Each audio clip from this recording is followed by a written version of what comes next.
حضرت خالد بن ولید رضی اللہ عنہ مالک بن نویرہ کے ایک قلعہ نما مکان میں خود گئے۔ وہاں سامان پڑا تھا، ایسا لگتا تھا جیسے یہاں کے رہنے والے کچھ ہی دیر پہلے یہاں سے نکلے ہوں۔ بستی سے خالد رضی اللہ عنہ کو اتنا ہی پتہ چلا کہ مالک بن نویرہ اپنے قبیلے کو یہ کہہ کر کہ وہ مسلمانوں کے خلاف ہتھیار نہ اٹھائیں، لیلا کو ساتھ لے کر بستی سے نکل گیا ہے۔ جنہوں نے اسے جاتے دیکھا انہوں نے سمت بتائی جدھر وہ گیا تھا۔ مالک گھوڑے پر اور لیلا اونٹ پر سوار تھے۔ خالد رضی اللہ عنہ نے ارد گرد کی بستیوں کو اپنے آدمی بھیج دیے اور کچھ آدمی اس سمت روانہ کیے جدھر بتایا گیا تھا کہ مالک گیا ہے۔ وہ صحرا تھا، اونٹ اور گھوڑے کے قدموں کے نشان بڑے صاف تھے۔ یہ خالد رضی اللہ عنہ کے آدمیوں کو ایک بستی میں لے گئے تھے۔ یہ بنو تمیم کی ایک بستی تھی۔ اے بنو تمیم، خالد رضی اللہ عنہ کے آدمیوں میں سے ایک نے بلند آواز سے کہا، مالک بن نویرہ کو اور بطاح کا کوئی اور آدمی جو یہاں چھپا ہوا ہے اسے ہمارے حوالے کر دیں۔ اگر وہ ہماری تلاشی پر ملے تو اس بستی کو آگ لگا دی جائے۔ ذرا ہی دیر بعد مالک بن نویرہ لیلا کے ساتھ باہر آیا اور اپنے آپ کو خالد بن ولید رضی اللہ عنہ کے آدمیوں کے حوالے کر دیا۔ بنو یربو کے چند اور سرکردہ افراد بھی جو یہاں آ کر چھپ گئے تھے باہر آ گئے۔ ان سب کو مالک بن نویرہ کے ساتھ بطاح لے آئے۔ لیلا بھی ساتھ تھی۔ خالد رضی اللہ عنہ نے مالک کو اپنے سامنے بلا کر پوچھا، کیا یہ غلط ہے کہ تم نے زکوٰۃ اور محصول مدینہ کو بھیجنے کی بجائے لوگوں کو واپس کر دیے تھے؟ میں اپنے قبیلے کو یہ کہہ کر نکلا تھا کہ مسلمانوں کا مقابلہ نہ کرنا۔ مالک بن نویرہ نے جواب دیا، اور میں نے انہیں یہ بھی کہا تھا کہ مسلمان ہو جاؤ اور زکوٰۃ ادا کرو، اور تم خود اس لیے روپوش ہو گئے تھے کہ تم اسلام سے منحرف ہو گئے تھے۔ خالد رضی اللہ عنہ نے کہا، اور تم منحرف ہی رہنا چاہتے ہو۔ تم نے اپنے شعروں میں لوگوں سے کہا تھا کہ وہ زکوٰۃ اور محصول ادا نہ کریں، اور تم نے انہیں کہا تھا کہ اسلامی حکومت کے احکام کی تم خلاف ورزی کرو گے، جو تم نے کی۔ مالک نے کہا، ہاں ولید کے بیٹے، میں نے خلاف ورزی کی، لیکن میں اپنے قبیلے سے کہہ رہا ہوں کہ اب وہ خلاف ورزی نہ کریں۔ خالد رضی اللہ عنہ نے کہا، اور تم نے سجا کی جھوٹی نبوت کو تسلیم کیا اور اس کے ساتھ مل کر لوگوں کو قتل کیا اور انہیں لوٹا، اور تم نے ان لوگوں کا قتل عام کیا جن لوگوں نے اسلام قبول کر لیا تھا۔ مالک نے سر ہلا کر اس جرم کا اقرار کیا۔ کیا تو مجھے بتا سکتا ہے کہ میں تجھے قتل کیوں نہ کروں؟ خالد رضی اللہ عنہ نے کہا، میں جانتا ہوں کہ تمہارے خلیفہ نے تمہیں میرے قتل کا حکم نہیں دیا۔ مالک بن نویرہ نے کہا، خدا کی قسم، خالد رضی اللہ عنہ نے کہا، میں تجھے زندہ رہنے کا حق نہیں دے سکتا۔ خالد رضی اللہ عنہ نے وہ اجڑی ہوئی بستیاں دیکھی تھیں جو مالک بن نویرہ اور سجا نے اجاڑی تھیں۔ خالد رضی اللہ عنہ نے مالک بن نویرہ کی بستی بطاح پر بلا وجہ چڑھائی نہیں کی تھی۔ انہیں تمام رپورٹس مل چکی تھیں کہ اس شخص نے اس علاقے میں مسلمانوں کو کس طرح تباہ و برباد کیا تھا۔ لے جاؤ اسے اور اس کے ساتھیوں کو جو اس کے ساتھ روپوش تھے اور انہیں قتل کر دو۔ خالد بن ولید رضی اللہ عنہ نے حکم دیا۔ انہیں جب لے گئے تو خالد بن ولید رضی اللہ عنہ کو اطلاع دی گئی کہ ایک بڑی ہی حسین عورت جس کا نام لیلا ہے اور جو مالک بن نویرہ کی بیوی ہے، اپنے خاوند کی زندگی کی التجا کرنے آئی ہے۔ خالد رضی اللہ عنہ نے کہا کہ اسے آنے دو۔ خالد رضی اللہ عنہ ایک سردار کے فرزند تھے۔ انہوں نے امیر گھرانے میں پرورش پائی تھی، اس لیے ان کے دل و دماغ میں وسعت تھی۔ وہ خوش ذوق، خوش طبع اور زندہ مزاج تھے۔ لیلا جب ان کے سامنے آئی تو خالد رضی اللہ عنہ نے پوچھا، کیا تو اپنے خاوند کو موت سے بچانے آئی ہے؟ اس کے سوا میرا اور مقصد ہی کیا ہو سکتا ہے؟ لیلا نے کہا، اگر تو اس وقت اسے ان جرائم سے روک سکتی جب وہ سمجھتا تھا کہ ہر بستی پر اس کی حکمرانی ہے تو آج تو بیوہ نہ ہوتی۔ خالد رضی اللہ عنہ نے کہا، کیا اس نے تجھے بتایا نہیں تھا کہ اس کی تلوار نے کتنی عورتوں کو بیوہ کیا ہے؟ اسے معلوم نہیں تھا کہ اس کی زندگی میں ایک دن انصاف کا بھی آئے گا۔ میں اس کا ہاتھ نہیں روک سکی، لیلا نے کہا، اور تو میرا ہاتھ بھی نہیں روک سکتی۔ خالد رضی اللہ عنہ نے جواب دیا، یہ میرا نہیں، میرے اللہ کا حکم ہے۔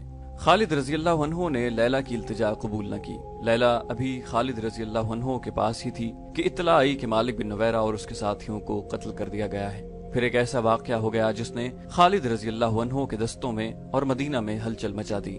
ہوا یوں کہ بطاح میں خالد رضی اللہ عنہ نے لیلا کے ساتھ شادی کر لی۔ انصار مدینہ اس شادی پر بہت برہم ہوئے۔ ابو قتادہ انصاری رضی اللہ عنہ نے قسم کھائی کہ وہ آئندہ خالد رضی اللہ عنہ کی قیادت میں کبھی کسی لڑائی میں شریک نہیں ہوں گے۔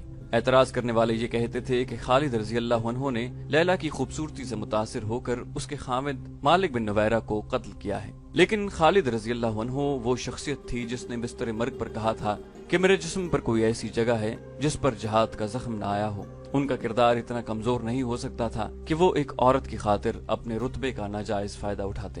خالد رضی اللہ عنہ کے حق میں بات کرنے والوں نے کہا ہے کہ خالد رضی اللہ عنہ نے مالک بن نویرہ اور اس کے ساتھیوں کو قید میں ڈال دیا تھا اور انہیں مدینہ بھیجنا تھا۔ رات بہت سرد تھی۔ خالد رضی اللہ عنہ کو خیال آیا کہ قیدی سردی سے ٹھٹر رہے ہوں گے۔ انہوں نے حکم دیا کہ قیدیوں کو گرمی پہنچاؤ۔ کنانہ کی زبان میں مدافع کا لفظ قتل کے معنوں میں استعمال ہوتا ہے۔ بدقسمتی سے یہ قیدی جن آدمیوں کے پہرے میں تھے وہ کنانہ کے رہنے والے تھے۔ انہیں یہ بھی معلوم تھا کہ مالک بن نویرہ اور اس کے ساتھیوں کے جرائم کتنے سنگین ہیں، چنانچہ انہوں نے گرمی پہنچاؤ کو قتل کے معنوں میں لے لیا اور مالک اور اس کے ساتھیوں کو قتل کر دیا۔ خالد رضی اللہ عنہ کو پتہ چلا تو انہوں نے کہا کہ اللہ جو کام کرنا چاہتا ہے وہ ہو کے رہتا ہے۔ ان دو کے علاوہ اور بھی روایات مختلف تاریخوں میں آتی ہیں جو ایک دوسرے کی تردید کرتی ہیں۔ ان میں بعض خالد رضی اللہ عنہ کے حق میں ہیں اور بعض ان کے مخالف۔ مخالفانہ روایات کے مصنفوں کے مذہبی فرقوں کو دیکھو تو صاف پتہ چلتا ہے کہ ان کا ایک ایک لفظ تعصب سے بھرا ہوا ہے۔ تاریخ میں متضاد کہانیاں ملتی ہیں، لیکن کسی بھی مورخ نے یہ نہیں لکھا ہے کہ اس شادی پر لیلا کا کیا رد عمل تھا۔ کیا لیلا نے خالد رضی اللہ عنہ کو مجبور ہو کر قبول کیا، یا وہ خوش تھی کہ ایک عظیم سپاہ سالار کی بیوی بن گئی ہے جس کی فتوحات کے چرچے سرزمین عرب کے گوشے گوشے تک پہنچ گئے تھے؟ اس وقت کے جنگی رواج کے مطابق لیلا مال غنیمت تھی۔ خالد رضی اللہ عنہ اسے لونڈی بنا کر اپنے پاس رکھ سکتے تھے۔ تاریخ میں ایک ایسا اشارہ ملتا ہے جو خالد رضی اللہ عنہ کے حق میں جاتا ہے۔ وہ یوں ہے کہ خالد رضی اللہ عنہ نے اسے کسی کی یا اپنی لونڈی بننے سے بچا لیا تھا۔ وہ اتنی حسین تھی کہ شہزادی لگتی تھی۔ خالد رضی اللہ عنہ جانتے تھے کہ لونڈیوں کی زندگی کیا ہوتی ہے۔ انہوں نے یہ بھی دیکھ لیا تھا کہ لیلا جتنی خوبصورت ہے اتنی ہی ذہین اور دانا ہے۔ انہوں نے اس عورت کی صلاحیتوں کو تباہی سے بچا لیا تھا۔ یہ خبر مدینہ بھی پہنچ گئی کہ خالد رضی اللہ عنہ نے مالک بن نویرہ کو قتل کر کے اس کی بیوی کے ساتھ شادی کر لی ہے۔ خبر پہنچی بھی سیدھی خلیفۃ المسلمین ابو بکر رضی اللہ عنہ کے پاس، اور خبر پہنچانے والے ابو قتادہ انصاری رضی اللہ عنہ تھے جو اس شادی پر ناراض ہو کر مدینہ چلے گئے تھے۔ ابو بکر رضی اللہ عنہ نے اس خبر کو زیادہ اہمیت نہ دی۔ انہوں نے کہا کہ خالد رضی اللہ عنہ کو رسول اللہ صلی اللہ علیہ وآلہ وسلم نے سیف اللہ کا خطاب دیا تھا، ان کے خلاف وہ کوئی کارروائی نہ کریں گے۔ خالد رضی اللہ عنہ نے کسی زندہ آدمی کی بیوی کو ورغلا کر اپنی بیوی نہیں بنایا۔ ابو قتادہ انصاری رضی اللہ عنہ خلیفۃ المسلمین رضی اللہ عنہ کے جواب سے مطمئن نہ ہوئے۔ وہ حضرت عمر رضی اللہ عنہ کے پاس چلے گئے اور انہیں ایسے انداز سے لیلا کی خالد رضی اللہ عنہ کے ساتھ شادی کی خبر سنائی جسے خالد رضی اللہ عنہ عیاش انسان ہو اور ان کی عیش پرستی ان کے فرائض پر اثر انداز ہو رہی ہو۔ حضرت عمر رضی اللہ عنہ غصے میں آ گئے اور ابو قتادہ رضی اللہ عنہ کو ساتھ لے کر حضرت ابو بکر رضی اللہ عنہ کے پاس گئے۔ خلیفۃ المسلمین حضرت عمر نے حضرت ابو بکر سے کہا، خالد کا جرم معمولی نہیں، وہ کیسے ثابت کر سکتا ہے کہ بنو یربوع کے سردار مالک بن نویرہ کا قتل جائز تھا؟ حضرت ابو بکر رضی اللہ عنہ نے پوچھا، تم چاہتے کیا ہو عمر؟ خالد کی معزولی۔ عمر رضی اللہ عنہ نے کہا، صرف معزولی نہیں، خالد کو گرفتار کر کے یہاں لایا جائے اور اسے سزا دی جائے۔ حضرت ابو بکر رضی اللہ عنہ نے کہا، میں اتنا مان لیتا ہوں کہ خالد سے غلطی ہوئی ہے، لیکن یہ غلطی اتنی سنگین نہیں کہ اسے معزول بھی کیا جائے اور سزا بھی دی جائے۔ عمر رضی اللہ عنہ ابو بکر رضی اللہ عنہ کے پیچھے پڑے رہے۔ دراصل حضرت عمر رضی اللہ عنہ انتہا درجے کے انصاف پسند اور ڈسپلن کی پابندی میں بہت سخت تھے۔ وہ نہیں چاہتے تھے کہ سالاروں میں کوئی غلط حرکت رواج پا جائے۔ حضرت ابو بکر رضی اللہ عنہ نے کہا، نہیں عمر، میں اس شمشیر کو نیام میں نہیں ڈال سکتا جسے اللہ نے کافروں پر مسلط کیا ہو۔ حضرت عمر رضی اللہ عنہ مطمئن نہ ہوئے۔ حضرت ابو بکر رضی اللہ عنہ حضرت عمر رضی اللہ عنہ کو ناراض بھی نہیں کرنا چاہتے تھے۔ انہوں نے خالد رضی اللہ عنہ کو مدینہ بلوا لیا۔ خالد رضی اللہ عنہ بڑی ہی مسافت طے کر کے بہت دنوں بعد مدینہ پہنچے اور سب سے پہلے مسجد نبوی صلی اللہ علیہ وآلہ وسلم میں گئے۔ انہوں نے اپنے امامے میں ایک تیر اڑس رکھا تھا۔ حضرت عمر رضی اللہ عنہ مسجد میں موجود تھے۔